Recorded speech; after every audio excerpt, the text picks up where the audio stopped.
नमस्कार साथियों। एक पुरानी कहावत है, 9 दिन चले अढ़ाई कोस। कांग्रेस और आम आदमी पार्टी का दिल्ली में लोकसभा चुनाव को लेकर के गठबंधन भी कुछ इसी गति में चला और इसके बाद दोनों पार्टी के नेताओं ने इस गठबंधन के खत्म होने की घोषणा भी कर दी।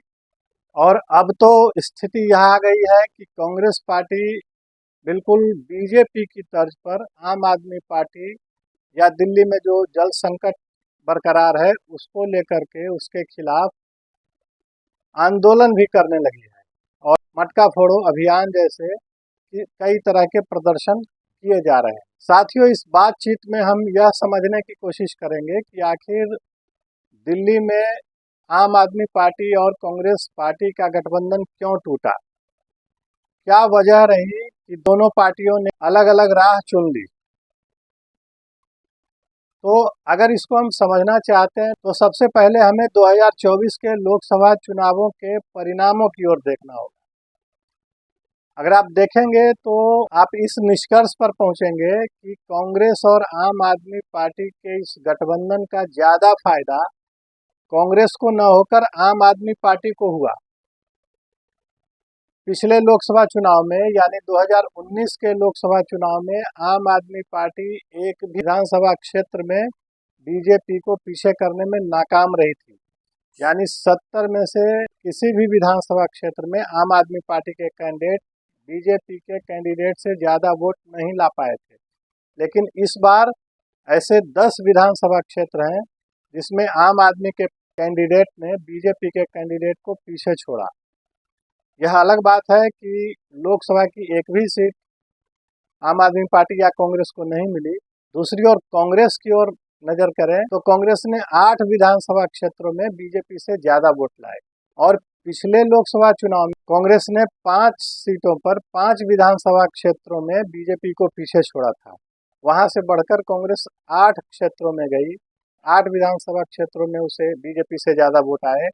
लेकिन आम आदमी पार्टी जो 0 पर थी वह बढ़कर 10 पर चली गई। 10 विधानसभा क्षेत्रों में उसने बीजेपी को पीछे छोड़ा, यानी ज़्यादा फायदा आम आदमी पार्टी को हुआ। दूसरी तरफ अगर वोट प्रतिशत की ओर ध्यान दें तो आम आदमी पार्टी जो पिछले चुनाव में 18% वोट ला पाई थी वह इस बार बढ़कर 24% तक पहुंच गई। यानी पिछले लोकसभा चुनाव से 6% का फायदा हुआ।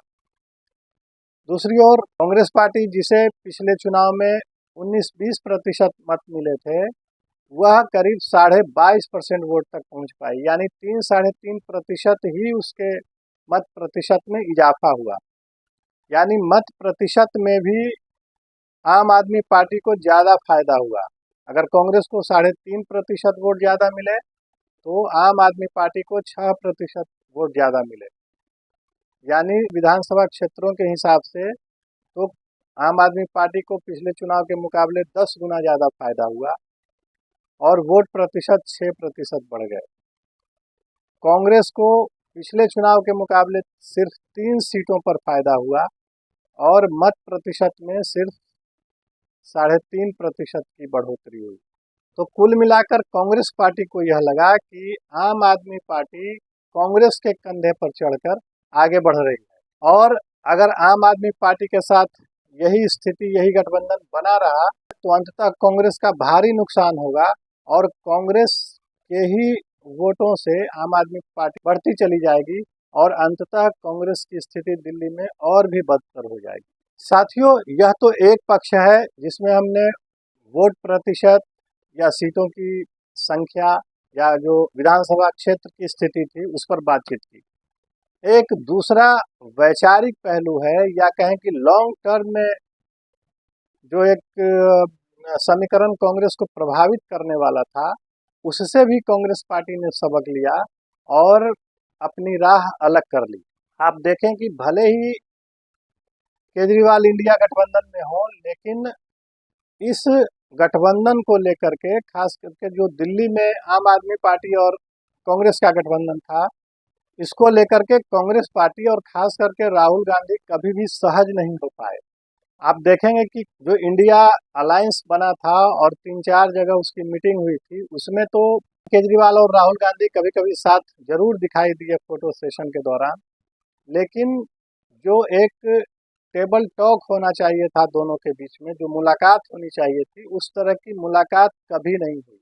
यहाँ तक कि चुनावों के दौरान भी जब 21 दिनों के लिए जेल से बाहर आए केजरीवाल चुनाव प्रचार के लिए, उस दौरान केजरीवाल और राहुल गांधी की दिल्ली में एक भी मीटिंग साथ साथ नहीं हुई। आप देखेंगे कि केजरीवाल ने लगातार रोड शो किए, सुनीता केजरीवाल के साथ भी रोड शो किए, कई मीटिंग की, कई सभाएं की, लेकिन उसमें कांग्रेस पार्टी का कोई बड़ा नेता शामिल नहीं था। राहुल गांधी ने भी कई मीटिंग की दिल्ली में, लेकिन किसी में भी केजरीवाल नजर नहीं आए। और उसी समय से यह अंदाजा लगने लगा था कि राहुल गांधी इस गठबंधन को लेकर के सहज नहीं है और यह गठबंधन ज्यादा लंबा चलने वाला नहीं है। दरअसल आम आदमी पार्टी की एक मजबूरी रही और उसकी वजह से यह गठबंधन हुआ था। आप देखें कि चुनाव के पहले जब ईडी के समन आने शुरू नहीं हुए थे, उस समय केजरीवाल की पार्टी सिर्फ एक सीट देने को राजी थी कांग्रेस पार्टी को। यानी दिल्ली की 7 लोकसभा सीटों में से सिर्फ एक सीट कांग्रेस पार्टी को देने को राजी थी आम आदमी पार्टी।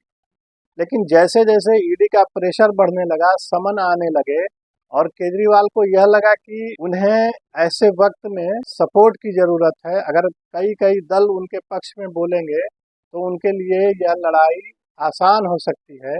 उसके दबाव में आकर के, यानी शराब घोटाले की जो जांच चल रही थी, ईडी की तरफ से जो लगातार उनका पीछा किया जा रहा था, समन भेजे जा रहे थे, उसके दबाव में आकर के केजरीवाल ने कांग्रेस से गठबंधन किया और कांग्रेस को 3 सीटें देने को राजी हो गए। वास्तव में यह पूरा गठबंधन अपने आप में असहज स्थिति में बना था और यह गठबंधन असहज था अपने आप में, क्योंकि दिल्ली में तो समझौता हो गया, लेकिन पंजाब में कोई समझौता नहीं हुआ और पंजाब में आम आदमी पार्टी और कांग्रेस पार्टी आमने सामने थे।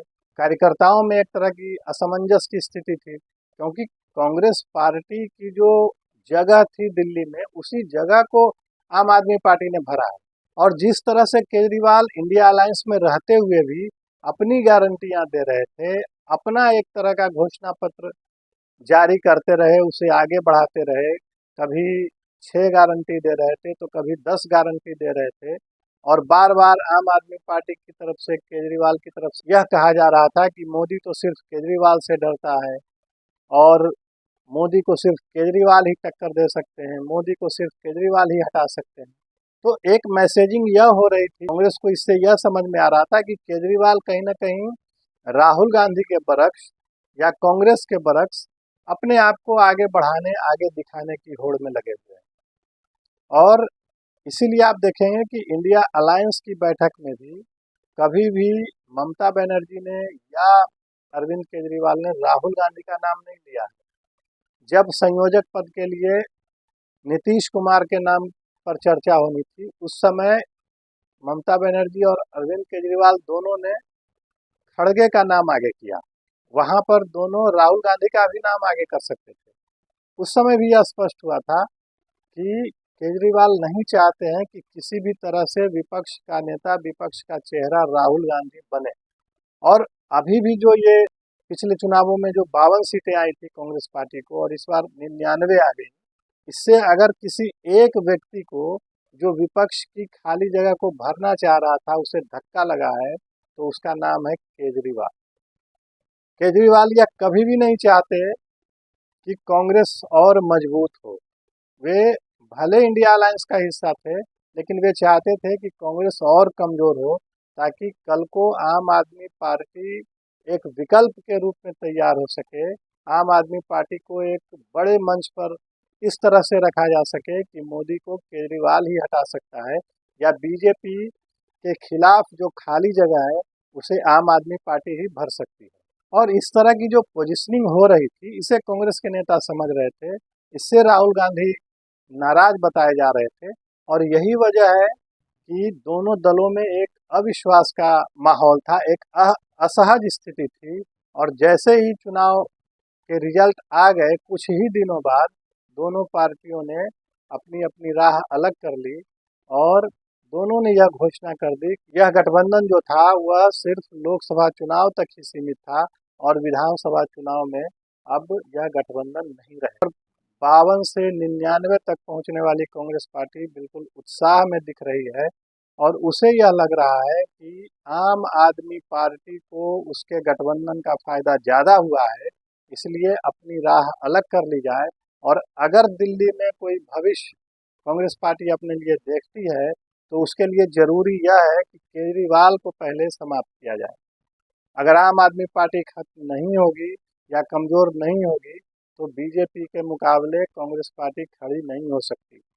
यह बात बिल्कुल स्पष्ट है राहुल गांधी को, और कांग्रेस यह चाहती है कि बाद में दिल्ली में सिर्फ दो दल ही रह जाएं, दो ध्रुवीय मुकाबला हो, कांग्रेस और बीजेपी, यही दो दल आमने सामने। तो आज इतना ही। अगर आपको यह बातचीत पसंद आई हो तो इस चैनल को सब्सक्राइब करें, वीडियो को लाइक करें, अपना साथ और समर्थन हमें देते रहें। नमस्कार।